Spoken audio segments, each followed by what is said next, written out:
ఇన్లే పోసుకున్నారు. ఏమైంది ఇప్పుడు అంటాను పోతా అంటే ఊళ్ళల్లో ఇంకా ఎంత పని చేస్తే పాలిచ్చే బర్రెని ఇడిచిపెట్టి ఆయన పొడిచే దున్నపోతుంది తెచ్చుకున్నాం, ఎంత పని అయిపోయాయని చెప్పి ఇప్పుడు నెత్తి కొట్టుకుంటా ఉన్నారు.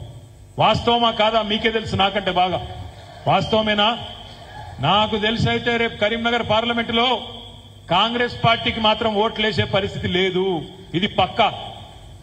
ఎట్లాగూ ఓట్లు పడాయని చెప్పి వాళ్ళు డమ్మీ క్యాండిడేట్ని తెచ్చిపెట్టుకున్నారు పాపం. నిన్న నాకేమనిపించింది తెలుసా, నా క్యాండిడేట్ను చూస్తే ఆయనను అమ్మతోడు చెప్తున్నా, అల్గనూరు చౌరస్తాల ఎవరన్నా తీసుకొచ్చి కాంగ్రెస్ కండువా లేకుండా అల్గనూరు చౌరస్తాల కాంగ్రెస్ క్యాండిడేట్ నిలబడితే ఎవడన్నా ఒక్కడన్నా గుర్తుపడతాడా?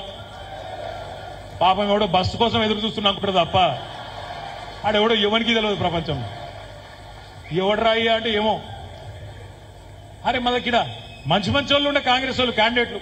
పక్కకు ప్రవీణ్ రెడ్డి ఉండే హుస్నాబాద్ లో, పాపం మాజీ ఎమ్మెల్యే, అంతో ఇంతో కొద్దిగా ముఖం తెలివి ఉన్నాడు మంచోడు ప్రవీణ్ రెడ్డి, ఆయనను మూల కూర్చోబెట్టింది. జీవన్ రెడ్డి సాబ్ ఉండే మాజీ మంత్రి, కొద్దిగా మంచోడు, ఆయనను కూడా ఆయన కరీంనగర్ లో పోటీ చేస్తా అంటే బల్మిటి గుంజుకపోయి నిజామాబాద్ లో పెట్టింది. అంటే ఏంది వీళ్ళ ఉద్దేశం? కరీంనగర్ లో కాంగ్రెస్ వాడు గట్టోడైతే మనం గెలుస్తాము పక్కా అనే విషయం వాళ్ళకు కూడా ఎరికే.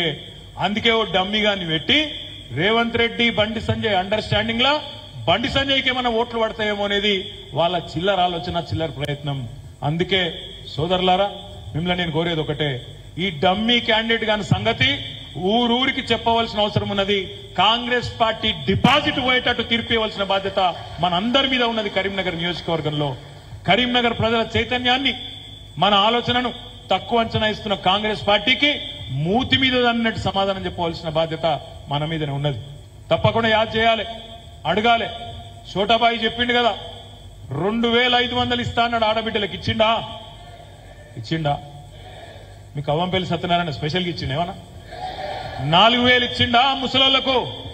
పెద్ద మనుషులకు కేసీఆర్ ఒక్కరికే ఇస్తాడు, నేను ఇద్దరికి ఇస్తా అన్నాడు.